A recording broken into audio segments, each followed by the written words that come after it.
अस्सलाम वालेकुम। मुनफिद तज्जियों के प्रोग्राम ब्लैक एंड वाइट के साथ मैं हूं मरीम जफर और हमारे साथ हैं जनाब हसन निसार। हसन साहब, IMF की डायरेक्टर कम्युनिकेशन जूली कुजैक ने कहा कि बानी PTI का खत लिखना सियासी मामला है, इस पर तबसरा भी नहीं करूंगी। जबकि साबिक वजीर खजाना इसहाक डार ने कहा है कि बानी PTI का IMF को खत लिखना मुल्क की सलामती को खतरे में डालना है। तहरीक इंसाफ मुल्क दुश्मनी साबित कर रही है। साथ ही ये भी कहा कि इस खत की कोई हैसियत नहीं। शेरी रहमान ने कहा कि PTI चाहती है मईशत तबाह हो जाए। 3 रोज से जारी इस खत के कजिए पर आपका क्या तबसरा है? तबसरा यार क्या करना है, शेरी रहमान तो पढ़ी लिखी है, इसहाक डार को तो छोड़ो, लाहौर पूरा जानता है, इसकी बैकग्राउंड तो नहीं जाता अंदर से बंदे। मेरे दादा अल्लाह बख्शे कहा करते थे कि तमव्वुल यानी एफ्लुएंस, पैसा, खुशहाली, तमव्वुल और तालीम 3 नस्लों के बाद निखर के आता है सामने। ये सियासत नहीं है, ये सर्कस है, ये नौटंकी है और ये जोकर्स हैं, ये मस्खरे हैं। मसलन यानी किन को बेवकूफ़ बना रहे हैं, ये मुझे भी, आपको भी, इस मुल्क के अवाम को धोखा दे रहे हैं, फ्रॉड कर रहे हैं, धूल उड़ा रहे हैं। पूछो कैसे? पहली बात तो ये है कि ऐसे इदारे IMF जैसे ऐसे खतूत पे नहीं चलते। इमरान खान ने खत लिख दिया IMF यूं, चपड़ के नाती हो, होश करो। IMF के पीछे एक मुकम्मल फिलॉसफी है। ये महज़ब और ताकतवर दुनिया का एक खुफिया हथियार है जो देखने में कारोबार लगता है। बेशर्म ढीठ या जाहिल बहुत हैं या मुनाफिक बहुत हैं। अच्छा, दूसरी बात, ये जो बात आपने की है बड़ी इंटरेस्टिंग है कि एक तरफ तो वो कह रहा है कि मुल्क की सलामती को खतरा। ओ भाई, मशरकी पाकिस्तान से बड़ा खतरा जो बांग्लादेश कहलाता है और तुमसे आगे जा चुका है। मुनाफिक, मुल्क की सलामती के लिए खतरा, हर रोज ही खतरा होता है। कोई देखो, फॉल ऑफ ढाका से बड़ा खतरा हम अल्हम्दुलिल्लाह वो भी सरवाइव कर गए। मुनाफकत है, गंदगी है। अच्छा, साथ ही ये भी कह रहा है कि खत की कोई हैसियत नहीं। ओए, अगर हैसियत नहीं तो टप क्यों रहे हैं तुम?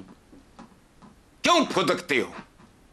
क्यों लोगों को कंफ्यूज करते हो? ये खत है, सुभान अल्लाह यार, जेल में बैठे हुए इमरान खान के खत से IMF। होश करो, तुम तो चार्टर्ड अकाउंटेंट या पता नहीं कोई इस तरह के हो। इंटरनेशनल मॉनेटरी फंड, इसकी तारीख क्या है?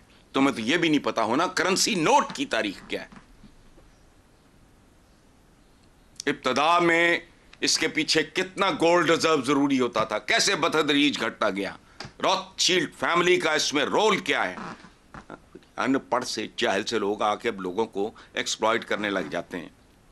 अच्छा, यानी एक तरफ कह रहा है कि इसकी कोई हैसियत नहीं, दूजे पासे कह रहे हैं, इसका मतलब है ड्रामे ने, इस झूठे ने, ये मुनाफिक ने।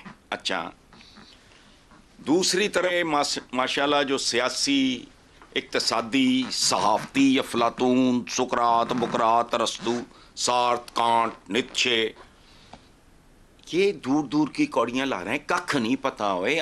कभी IMF को समझने की तो कोशिश कर लो। IMF है क्या? ये कारोबार नहीं, ये हथियार है जो वो अपनी मर्जी से इमरान दा खत तुसी और 50 इकट्ठे कर लो क्या उस। अच्छा, आखिर पे बात को समझने के लिए सुनो जरा, ये फ्रॉड है क्या? 2 शेर सुनाता हूं, एक्सप्लेन भी करूंगा, जरूरी है। खत कबूतर किस तरह ले जाए बामे यार पर। खतों के थ्रू रुके शुके और सीक्रेट्स वगैरह एक्सचेंज होते थे एक जमाने में। खत कासिद कबूतर कहते थे उनको। खत कबूतर किस तरह ले जाए बामे यार पर, लव लेटर। क्यों? पर कुतरने को लगी हैं कैंचियां दीवार पर। यह साकदार कह रहा है। आगे से शेरी रहमान जवाब देती है, एक और जीनियस आई, वो कहती है खत कबूतर इस तरह ले जाए बामे यार पर, खत का मजमू हो परों पर, पर कटें दीवार पर। ये इस तरह के जोकर हैं। वो खुद कह रहा है हैसियत कोई नहीं है, तो फिर तो मातम कादा है, पिट कादे ली रहे हो, क्यों सनसनी क्रिएट कर रहे हो? कौम के असाब से भी, कौम को असाबी तौर पर भी बर्बाद कर दिया, अखलाकी तौर पे बर्बाद किया इन्होंने। चूंकि सियासतदान रोल मॉडल होता है, इन्होंने पहले कौम को अखलाकी तौर पे बर्बाद किया, फिर इक्तसादी तौर पे बर्बाद किया, और अब ये पूरी कौम को असाबी तौर पे बर्बाद कर रहे हैं, जहालत का प्रचार कर रहे हैं। वो कह भी रहा है खुद, चलो मैं झूठ बोल रहा हूं, वो खुद कह रहा है इस खत की कोई हैसियत नहीं। तो फिर बजा के आराम कर, डॉलर शॉलर गैंग के तहत बैठ के को आइंदा दा मंसूबा बना, मैं फजूल बात। चले ठीक है, आगे चलते हैं साहब। साबिक कमिश्नर रावलपिंडी लियाकत चट्ठा ने कहा है कि दांदी का बयान पीटीआई के बहकाने पर दिया, जिस पर शर्मिंदा हूं, मैंने चीफ जस्टिस का नाम जानबूझकर लिया। पहली बात यह है, मैं तो पहले ही बहुत से नामों से उकताया हूँ। ये इससे नापाकी, गलाजत और क्या कहता है, कहते हैं आजकल क्या वो जो फैलता है फजा में, प्रोग्राम गंदा होता है, अपनी ज़बानें आलूदा होती हैं, नहूसत फैलती है। लानत भेजो इतने बद किरदार आदमी जो मैंने नमाज पढ़ के सोचा खुदकुशी कर लूं, फिर सोचा हराम। यानी लेवल देखो, कैरेक्टर देखो। इस तरह के बंदे का जितना भी जरूरी हो आइंदा के लिए बैन कर दो, कुछ लोगों का जिक्र हराम करा दो। और मेरा बस चला, मैं तो 90% लोगों के बारे में ये कहूं, मजबूरी है, प्रोफेशन है ऐसा, इसलिए लानत भेजो। हसन साहब, दूसरी तरफ साबिक विफाकी वजीर फैसल वावडा ने कहा है कि मियां साहब घबराना नहीं, कदम बढ़ाएं, कोई आपके साथ नहीं। पंजाब की नामजद वजीर आला को बुज़दार नहीं, आपने सारा गड़मड़ कर दिया है। नहीं, एमी वावडा के साथ ज्यादती ना करो। स्मार्ट बात करने वाला आदमी है वो। एक ज़माने में नारा नूरा, ये खुद ही नारे फ्लोट करते हैं, क्या कदम बढ़ाओ नवाज शरीफ, हम तुम्हारे साथ हैं। नवाज शरीफ ने खुद कह दिया था कि जदों मैं पीछे मुड़ के देखा तो बंदा ही कोई नहीं सी, जदों इन दौड़ना पे आया तो। अच्छा, तो अब तो खैर सवाल, इनका साया भी इनका साथ छोड़ चुका है मरियम। ये तो इनकी तशरीफ आवरी से पहले संग सुकिया मेरा कह के कि खत्म, ये आएगा ब्लफ कॉल हो जाएगा, हो गया वो। जून जुलाई की धूप और बर्फ का ब्लॉक, ये तो कहानी इन लोगों की तो खत्म है। अच्छा, अब खूबसूरत बात जो बुज़दार 2, सुभान अल्लाह। फैसल वावडा को तो कोई मेरे पास कोई अवार्ड शवार्ड हो, मैं वो पेश करूं कि अब माशाल्लाह होम डिलीवरी सर्विस होगी। किस बात की? यानी आगाज ही नहूसत से, मुर्दों के सर्टिफिकेट, तलाक के सर्टिफिकेट और पैदाइश के भी सर्टिफिकेट, यानी तीनों चीजें इस मुल्क के लिए, इंसानों के लिए और इस मुल्क के लिए मनहूस। मसलन पैदाइशें रोको, मतलब है उनको मैनेज करो, उनको कंट्रोल करो। 25-26 करोड़ होगा अब, मैं तो कह रहा हूं मेरे बात करते करते बढ़ गया होगा। तो ये तुमसे मैनेज नहीं हो रहा। कल ये आने वाले चंद सालों में जब ये 40-45 करोड़, और खौफे खुदा करो। अच्छा, उनकी खुशी मना रहे हैं। अच्छा, तलाक दा सर्टिफिकेट, सुभान अल्लाह कर इकदामात ने माशाल्लाह। तो बहरहाल छोड़ो, जिस तरह के लोग हैं उसी तरह की बातें हैं, उसी तरह के अमाल हैं, बस ख़त्म हुई बात। बदकिस्मती है इस मुल्क की, इस मुल्क के अवाम की। जी, वैसे साहब दूसरी तरफ तज्जियाकारों का कहना है कि नवाज शरीफ बेटी की हुकूमत को कामयाब कराने की पूरी कोशिश करेंगे। बाप है, दायरा है, वो करेगा। मतलब बापों का क्या है, नाबीने का नाम आप नूरदीन नहीं रखते? कैसी कैसी अशिया के कैसे कैसे नाम होते हैं। तो कब बाप नहीं कोशिश करेगा तो और किसी ने करनी है? कोशिश करना हक है उनका, लेकिन जो बंदा अपनी सियासत को इस भयानक अंजाम से नहीं बचा सका, भयानक अंजाम है। देखो, अंग्रेजी का घिसा पेटा मुहावरा है, स्कूल डेज में शुरू में जो चीजें पढ़ाई जाती हैं उनमें से एक है, all is well that ends well. काम बखैर अगर अंजाम बखैर, इतना दर्दनाक अंजाम है इन नून लीग की सियासत का, नून लीग का, इसकी लीडरशिप का। कोई हैसियत लोगों के दिलों में इनके लिए कोई इज्जत, कोई मोहब्बत, कोई अकीदत मौजूद है? दयानतदारी से कोई जवाब ना देना, मुझे अपने आप से पूछो, पता लग जाएगा। तो कामयाब कराने की, अच्छा वो आप नहीं कामयाब थे, सियासत उनकी ऐसे है जैसे अल्लाह माफ़ करे को पता नहीं माउंट एवरेस्ट से को गाड़ी लुढ़क के नीचे आ जाए, ये तो हाल है इनका। ठीक है, तो पल्ले है कख नहीं। चलो हसन साहब, अखबारी खबर के मुताबिक नामजद वज़ीर आला पंजाब मरियम नवाज ने रमज़ान में मुस्तहिक अफराद को बड़ा रिलीफ देने का फैसला किया है। चीफ सेक्रेटरी को सस्ती अशिया के लिए सूबे में रमज़ान बाजार बहाल करने की हिदायत की है। आप नई वज़ीर आला पंजाब की गवर्नेंस के बारे में क्या राय रखते हैं? क्या वो डिलीवर कर पाएंगी या डिजास्टर? यार अभी गवर्नेंस, इट्स टू अर्ली। एक minute Maryam, it is too early. और ये गवर्नेंस है, ये गवर्नेंस है, ये पीटीआई के लंगर हैं, उससे मिलती जुलती चीज है। वो भी कोई काम था? ये वो लोग हैं, ये वो लोग, ये वो ज़हनियत है, ये वो रूहें हैं जो पहले मुस्तहिक अफराद पैदा करती हैं, फिर उनके आगे टुकड़े फेंकती हैं। ये खरीदारी की किस्में हैं, ये पॉलिटिकल शॉपिंग है। इनको भूखा रखो, फिर इनको रोटी दो। मुस्तहिक अफराद, मुल्क का नाम इस्लामी जमहूरिया पाकिस्तान, के जी ये इस्लाम का के नाम पे बना है और फलाना। खुदा का खौफ करो जालिमों। वो कौन लोग थे? वो कौन लोग थे? या ये किताब में फर्क करो। वो कौन लोग थे जो कहते थे कि दर्जला के किनारे कुत्ता है, इधर बंदा भूखा है? इस ये टोपी ड्रामे हैं सारे। पहले मुस्तहिक अफराद पैदा करते हैं करोड़ों के हिसाब से, फिर उनको निवाले फेंकते हैं उनके आगे, तो ख़त्म हो गई बात। तो ये एक आमियाना सी बात है। गवर्नेंस बहुत बड़ा लफ्ज़ है। और एक बात याद रखना, ये भी सुन लें, ये भी सुन लें, और बाकी जो सुकरात बुकरात है वो भी सुन लें। पाकिस्तान अच्छी गवर्नेंस की हदूद से निकल चुका है। इस मुल्क में चलेगी तो सिर्फ क्रिएटिव गवर्नेंस। क्रिएटिविटी हमारे दरमियान इतनी है कि हम माशाल्लाह आबादी बढ़ाने के बाद, याद रखना, गुड गवर्नेंस भी, ये तो गुड के भी काबिल नहीं है, गुड गवर्नेंस भी, मार्क माय वर्ड्स। ये मैं ड्राइंग रूम की गपशप नहीं करता, जब मैं बात इतना जोर दे के करता हूं, मेरे मुंह पे आ सकती है कल। गुड गवर्नेंस पाकिस्तान का कुछ नहीं बिगाड़ सकती। Only and only creative governance.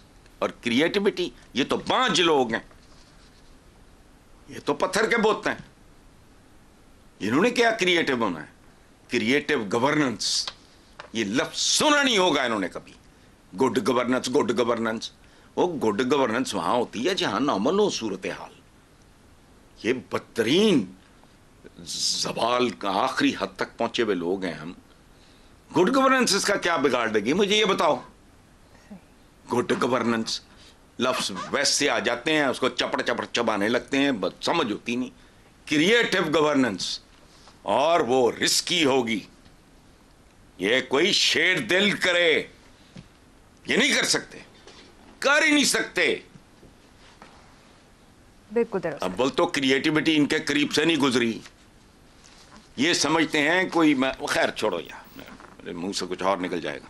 Hasan साहब, अखबारी खबर के मुताबिक Punjab curriculum and text book board के पास पैसों का फुकदान हो गया है, जिसकी वजह से रवां साल बोर्ड ने दरसी कुतुब की अशात में 50% कट लगा दिया है, जबकि मेट्रो बस सर्विस की टूट फूट ठीक करने के लिए 1 अरब 80 करोड़ रुपए के फंड जारी कर दिए गए हैं। मैं तो कहता हूं ये लानती, ये आदमखोर निज़ाम। मेरी किताब का एक का उन्वान है आदमखोर निज़ाम का नोहा। अच्छा, 1 अरब 80 करोड़ ये इनकी प्रायोरिटीज हैं। एक ड्रामा और रचाया गया था, ये मेट्रो बस, ये ऑरेंज फलानी, वो चीज़ें अच्छी बुरी नहीं होती, उसका वक्त होता है, प्रायोरिटीज होती हैं। जिस मुल्क में 2 करोड़ बच्चा स्कूल से बाहर अब्यूज हो रहा है पट्टों पे, ओ छोटे, वहां ये ऑरेंज, ये ड्रामे हैं, ड्रामे। मैंने अभी कहा ना, नौटंकी है चल रही, इस मुल्क में सर्कस चल रही है और ये जोकर्स हैं सारे के सारे। अच्छा, अब एक तरफ इनके प्रोटोकॉल्स देखो, देखो किस भाव पड़ता है सदर और वजीर आजम तो वजीर आला है। ये क्या आला है? इनमें आला वाली को बात है? कितने में कॉस्ट करते हैं बताओ मुझे? इनके प्रोटोकॉल्स, इनकी प्रिविलेजेस, इनके पर्क्स, इनके दौरे, वजीर आजम हाउस तो फलाने हाउस, तो गवर्नर हाउस, तो फलाना हाउस। ये नूसत के हाउस है, यहां से निकलता क्या है, मिलता क्या है? ये साहिर लुधियानवी का एक शेर है, फन जो नादार तक नहीं पहुंचा अपने मायार तक नहीं पहुंचा। और दुनिया का सबसे बड़ा फन है गवर्नेंस, जहां बानी। इसकी अगर खैर आम आदमी तक नहीं पहुंची तो बेकार है, बकवास है। ये सारे जाहो जलाल, मौत भी नहीं पड़ती, शर्म भी नहीं आती, ढीठ इतने हैं। मुल्क कौन सा है? ये इस्लाम की तजर्बा गाह तो इस्लाम के नाम पे बना, तो इस्लाम की तो बुनियादी तरीन तालीमात में से रब्बे ज़िदनी इल्मा। ये बच्चे ने चपेड़ मारन के कहणगे 50% घट लग गया पुत्र, चपेड़ मार के। रब्बे ज़िदनी इल्मा, इल्म हासिल करो चाहे चीन, तुसी ते स्कूल जान जोगे नहीं। हुक्म क्या है? इल्म हासिल करो चाहे चीन तक जाना पड़े। और जाहिर है वो कुछ दीनी तालीमात नहीं थी, इल्म इल्म है। हमने कह दिया ये दीनी इलूम है, ये दुनियावी इलूम है। सोच देखो, वो दुनिया मेरे प्यो ने बनाई है या तुम्हारी किसी रिश्तेदार ने बनाई? ये कायनातें उसी की हैं। दीन और दुनिया ये कोई अलग चीज नहीं है। लेकिन अब ये जो आप बता रहे हो, इनका सारा ये किस भाव पड़ते हैं हमें, करोड़ों बच्चा बाहर। अच्छा, और ये जो बात आपने की है ना कि पैसों का फुकदान, तो पाकिस्तान की पहचान, पाकिस्तान की पहली पहचान अब क्या है पूरी दुनिया में? कई लोगों को झंडा दिखाओ, उनको पता नहीं हुआ कि इस मुल्क का है। कौमी तराना सुना के पूछो, दुनिया के कई ममालिक हैं, वहां के शहरियों को सुनाओ कहाँ का है, उनको नहीं पता होगा। लेकिन पैसों का फुकदान पाकिस्तान की पहचान है। ये तो रह गए बच्चे, ये तो फ्यूल है इनका, ये तो पेट्रोल है इनका। इनकी जो बड़ी बड़ी सरकारी खर्चों पे चलने वाली गाड़ियां होती हैं, वो फ्यूल पे, पेट्रोल पे नहीं चलती। वही नहीं, मासूम बच्चों के मुस्तकबिल इनके खून पे चलती हैं। तो पहचान है हमारी सबकी, सवाए चंद लोगों के, चंद फीसद लोगों के, चंद लोगों के नहीं, चंद फीसद लोगों के। This has turned into hello for a common man. तो ये टेक्स्ट बुक बोर्ड, अच्छा टेक्स्ट बुक बोर्ड को जो फुकदान नहीं हुई सी, तेने केड़ी तोप चला ली है। और कभी अपने निसाब उठा के देखो, तुम बचपन से ही बच्चों को गलत ट्रैक्स पे डालते हो। ये वो मुल्क है जहां हुनर गाली है। ये FA BA MA political science, MA history, MA Urdu की करने तुसी ने कभी सोचा है इन पे कॉस्ट कितनी आती है, करते क्या है ये? और तुमने तो टूथपिक नहीं बनाया। नहीं, मैंने कहा ना क्रिएटिव गवर्नेंस, अपनी प्रायोरिटीज बनाओ यार, खुदा का वास्ता। अपनी तरजीहात को असरे नौ, इनको रिकंसिडर करो। 5वीं तक के निसाब की किताबें मेरे सामने रखो, कख भी नहीं। मुकाबला किन से करने चले और बोलते क्या है? बेरह रवि का शिकार मगरब। अच्छा भाई, तुसी ठीक राहते हो तो टोरे रहो, मगर बेरा रवि। मुकाबला किन से? जो मरीख पे, चांद पे, खला में काश्तकारी कर रहे हैं, ब्रिक्स बन रही हैं वहां, ब्लॉक्स या ब्रिक्स जो भी कह लो उनको, जिससे चांद पे घर बनने हैं। देखो, अपने मुस्तकबिल से डरो, खौफ खाओ, होश करो, और लालची हो, खुद गर्जो, डरो। जो कुछ तुम्हारे साथ मैं या अच्छा उम्र के जिस हिस्से में चला गया, चलाओ है तो वैसे भी ठीक नहीं मामलात। ये याद रखना, 50 साल बाद का मैं जब ये दुनिया देखता हूँ, 100 साल नहीं 50 साल, अल्लाह की कसम सर्दियों में पसीने आते हैं कि ये किधर जा रहे हैं, इनका बनेगा क्या। लेकिन नहीं, चलो छोड़ो जी। ठीक है हसन साहब, मुझे अब एक छोटी सी ब्रेक लेनी है, देखते रहिए black and white. Welcome back. Hasan साहब, doctor Adil Najam international relations, conflict resolution, environmental development के माहिर हैं, मुल्की और गैर मुल्की यूनिवर्सिटीज़ में पढ़ाने का वसी तजर्बा रखते हैं। उन्होंने इलेक्शन से पहले तज्जिया दिया था कि पाकिस्तान के मुस्तकबिल का फैसला 15 से 29 साल के नौजवान करेंगे। 2050 तक के हर इलेक्शन में यही सूरत हाल रहेगी। अब जो भी मुआशरा तश्कील पाएगा उसका मेमार नौजवान तबका होगा। आपके ख्याल में उनका तज्जिया दुरुस्त है? बहुत दुरुस्त होने के बावजूद इसमें एक बुनियादी खामी है। मुस्तकबिल का जो माशरा तश्कील पाए उसका मेमार, ये मेमार नहीं होंगे। यही रोके हटाऊं अभी। वो मेमार कारीगर होता है, हराम मिस्र से लेके ताजमहल तक बनाते हैं। मेमार कोई मेरी तरह का बीमार लूला लंगड़ा होता है। मेमार तो मेमार होता है। तो मुस्तकबिल के मेमार ये मुस्तकबिल बनाने जोगे हैं। पहली बात, अच्छा मैं डॉक्टर आदिल नजम साहब से ज़ाती तौर पर, मैं अदरवाइज मैं वाकिफ़ हूँ। देखो हमारा प्रॉब्लम क्या है, एक फ्रांस फैनन एक राइटर है, बहुत उसका एक बहुत सा काम है उनका, रेचेड ऑफ द अर्थ, यानी उफ्ताद गाने खाक, इस धरती के कीड़े मकोड़े, हम वो हैं। हम अब्दुल्ला हुसैन की उदास नस्लें हैं।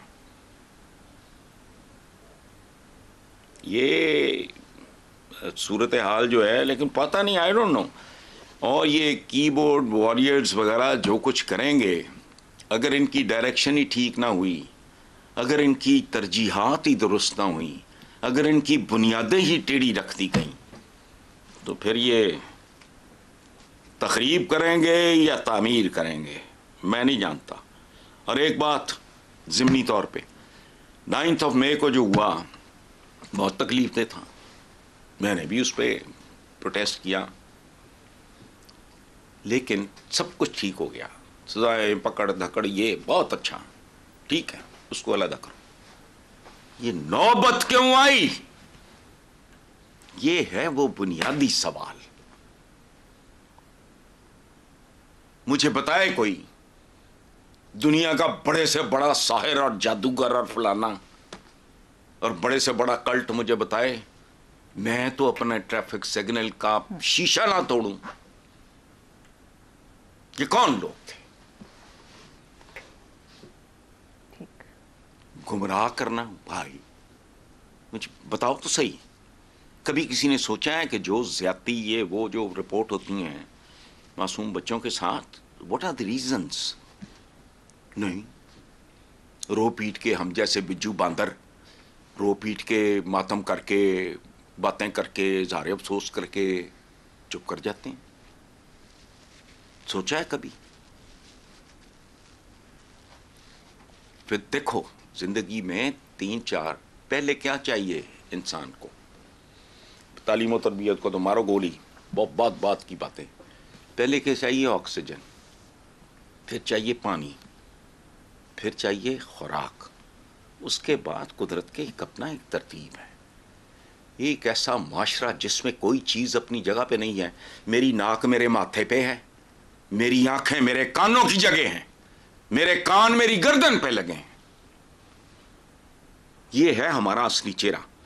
तो बाकी आने वाली जनरेशन, ये जो डॉक्टर आदिल नजम साहब ने कहा है कि ठीक है, ये इसको पता नहीं क्या वो जेन जी, जनरेशन जी, ये वो वगैरह, तो तामीर करने के उनको काबिल बनाओगे तो वो तामीर करेंगे ना, वरना 9 मई कैसे मुमकिन है? मुझे बताओ। ये कौम अपनी अफवाज के बारे में, मैंने देखो बात सुनो, एक छोटी सी बात, वो पता नहीं टेडी पैसा टैंक एक तहरीक चली, तो मेरे ड्राइवर ने, वो हमारे चाचा बरगद ने वो बताया मेरे वालिद को कि जी ये तो अपना पॉकेट मनी उधर। तो मेरे वालिद बड़ा हंसे, उन्होंने कहा अच्छा भी तू डेली टैंक खरीदिया कर, मैं तेरा पॉकेट मनी दुगना कर देना, तू सारे पैसे। ये फीलिंग अफवाज के बारे में आप किधर जाओ, उसे क्या शय ले गई, क्यों ले गई? क्या कौन सी फ्रस्ट्रेशन थी, कैसी जहालत थी, कैसी महरूमी थी, कैसा गुस्सा था? नहीं, हम सतही लोग हैं और सतही तरीके से वो पैड़ियां रना की कर दिया ने, सारा कूड़ा इकट्ठा करके कालीन थले, मतलब ये उस तरह का काम है, इसलिए छोड़ो इनको। वैसे नवाज शरीफ ने आज स्टेटमेंट दी है कि नौजवान खुद को बदतहजीबी और गालिम गलोच से दूर रखें। इसका मतलब है सिर्फ बुजुर्गों को आजादी है गालिम गलोच की? नहीं, ये तो खैर उन्होंने ये बेसिकली तो ये है ना कि बुजुर्गों को, चलो बुजुर्ग तो डांट भी दे, कोई उल्लू दे पट्टे, ओए फलाने टमकाने और गामड़, ये वो हमारा कल्चर का हिस्सा है। माड़ी मोटी गाली बुजुर्ग अगर दे भी ली तो खैर होती है। लेकिन असल बात यह है कि मियाँ साहब को मैं याद दिलाऊं, ये मेरी अपनी याददाश्त कमज़ोर हो गई है, मैं बात करते करते असली बात भूल जाता हूँ, तो मियाँ साहब को याद दिला देता हूँ। ये गालियों का कल्चर तो मुझे दिया आप हैं, आप मुझे तो शेख रशीद किसकी शय पे क्या करता था? ये लाहौर में माओ जैसी बेगम नुसरत भुट्टो और बेनज़ीर भुट्टो के वो जो फिकवाए थे, मैंने फिकवाए थे। आप मुझे तो, जो आप लोगों ने बीजा है मियाँ साहब, अब उसकी फसल जवान है और उसकी कटाई का वक्त है। बहुत खूब, समझ गए हो? इसलिए बहरहाल छोड़ो, करना नहीं चाहिए, बात ठीक है, हुदूद के अंदर रह के आपने को करना है वो ठीक है, हुदूद के अंदर रह के करो, गुस्सा, फ्रस्ट्रेशन, इख्तलाफ सब कुछ करो, लेकिन हम हुदूद से तजावुज कर जाते हैं बहुत ज्यादा, बहुत ज्यादा। ये ठीक नहीं है। अगेन वजूहात ढूंढो। जी आगे चलते हैं साहब। नून का नया तराना के टाइटल से एक शायराना तबसरा सोशल मीडिया पर वायरल है। पाकिस्तान को शहबाज दो, शहबाज को नवाज दो, नवाज को जहाज दो और जहाज को लंदन की परवाज दो। ये तो होना है। ये उस मेरे उस जुमले का ये शायरी में उन्होंने ट्रांसलेट कर दिया जो मैं कहता था कि नवाज शरीफ को आने दो, इसका ब्लफ कॉल हो जाए, वह खत्म। अब तैयारी है पूरे खानदान की, they will not be able to live here, और अगर रहेंगे तो फिर बहुत को हिसार के अंदर, बिल्कुल नहीं पब्लिक के अंदर जितनी मैं, या बात सुने, लेकिन ये अच्छा, ये तबसरा अच्छा है, ये सच्चा होने के साथ साथ अच्छा भी है। मियाँ साहब को जुगते मारने का और सुनने का शौक है, उनका एक अपना टेस्ट है जो मैंने सुना है, मैं तो नहीं जानता उनको, वो भी इसको एंजॉय करें, खैर है, अपनी पूरी फैमिली के साथ। बाकी टिकटें तो इनकी कटी कटाई हैं, बिल्कुल कोई शक नहीं। याद रखना, जिधर मैंने नई जिंदगी में ऑनेस्टली मैंने किसी शख्स के या किसी फैमिली के बारे में इस तरह की गुस्सा, नफरत, फ्रस्ट्रेशन मैंने नहीं। ये चूंकि जाहिर है मसलसल इक़्तिदार से चिपके रहे, पैसे की कमी नहीं है, सो चमचगान का, दरबारियों का तलाई चमचे, ठीक है, कोई गोल्डन स्पून्स तो कोई सिल्वर स्पून्स तो कोई पता नहीं कॉपर स्पून्स, ये इस तरह के ना अचमाचुल चमाचीच चमचों के शहनशाह, वही इस तरह के इनके होंगे, तो वो इन तक वो असली बात शायद ना पहुंचती हो। शायद अगर थोड़े से भी ये सेंसिटिव हों, कोई इशू नहीं है, इन तक बात पहुंच गई होगी, नहीं पहुंची वक्त पहुंचा देगा, आने वाले दिनों में देख लेना। मैंने नहीं इस तरह की रिजेंटमेंट कभी किसी फैमिली के खिलाफ देखी, पॉलिटिकल फैमिली के खिलाफ। तो ठीक है, जहाज दो तो फिर नवाज दो, तो फिर यही कुछ है, यही तमाशा चल रहा है। जी ठीक है, ऐसा साहब प्रोग्राम में शामिल करेंगे एक break, stay with us. Hasan साहब, अब इलेक्शन वीक की छोटी छोटी खबरें हैं, अगर आप मुख्तसर तबसरा करना चाहें। फवाद चौधरी ने कहा कि इलेक्शन हो गए, मुझे जेल में रखकर और क्या निकालना है। भूल गए होंगे, बस जेल से रख के भूल गए होंगे कि रिमाइंडर चला जाएगा, कट देंगे, और की अचार पाना है। हसन, परवेज खट्टक इलेक्शन में अपने खानदान और साबिक अरकान असेंबली को भी ले डूबे। मैंने इलेक्शन से पहले कहा था कि जैसी इसकी सेहत है वैसे ही इसको वोट मिलेंगे। तो जैसी सेहत थी तो दामाद, बेटे, साथियों सारा कुछ ले भी गया। नकाबपोश खवातीन की बैलेट बॉक्सेस में बैलेट पेपर डालने की वीडियो भी वायरल हुई। भाई हम तो 75 साल से नकाबपोशों के पास यार कमाल है, जिनको हम कायदीन, रहबर, लीडर, लूडर ये सब नकाबपोश हैं। नई बात है ये। आगे चलो, जो रमजान में महंगाई करते हैं वो नकाबपोश नहीं है, दाढ़ियां भी रखी हैं होंगी हैं।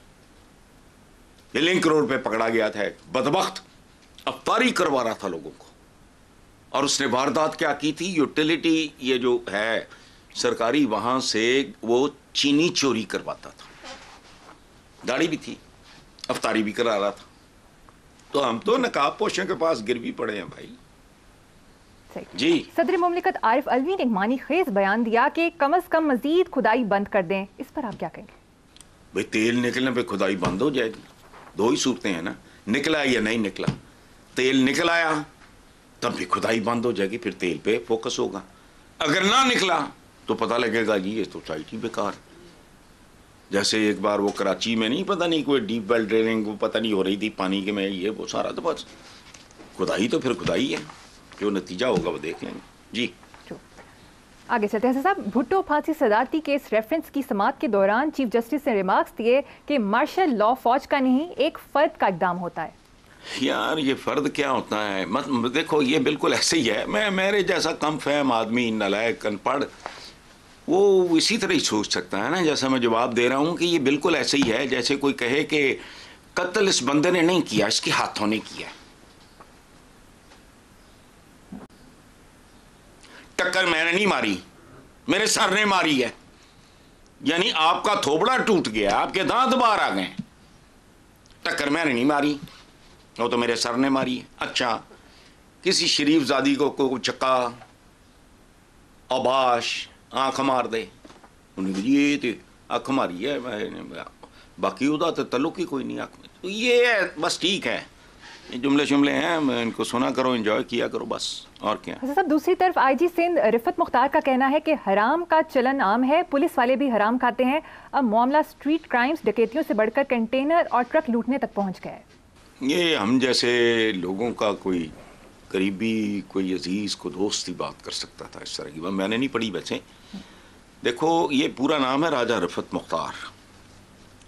ये मैं छेड़ा करता हूँ कि भाई आप लोग राजा हो, हम आपकी प्रजा हैं, ये मेरी छेड़छाड़ इनसे चलती रहती है। बहुत पढ़ा लिखा, अपराइट, ऑनेस्ट, वफादार और खूबसूरत आदमी। तुम अंदाज़ा लगाओ। अच्छा, और फिर सेल्फ कंट्रोल बहुत है उस बंदे।